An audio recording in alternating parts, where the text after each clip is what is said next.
1 Bloody Mary, 1 tequila, and 1 cherry lime margarita for Mr. President, Mrs. Clinton, and Mr. Biden. Thank you, Thomas. I'll make sure that there's an extra pay raise for you on the way at once. No need for a pay raise, Mr. President. I'm always glad to be of service.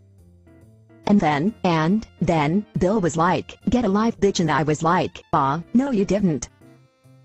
Gee, Hillary. You need to go into counseling if you are having marriage troubles with Bill. Our thoughts are with you tonight as you deal with this troubled time, and I know you can come over this. You are a strong, beautiful woman, and you know that. Yeah, Hillary. Don't let that bastard keep you down at all. Get the courage and kick his ass. Thank you, you guys. You really know how to give a lady her confidence she needs. I'll make sure to kick his ass too, Joe. Ugh, hey President, do you think that you can kick my boss's ass? I'd sure like to give him the boot. You bet I would. I'd like to see his face when the president kicks his ass.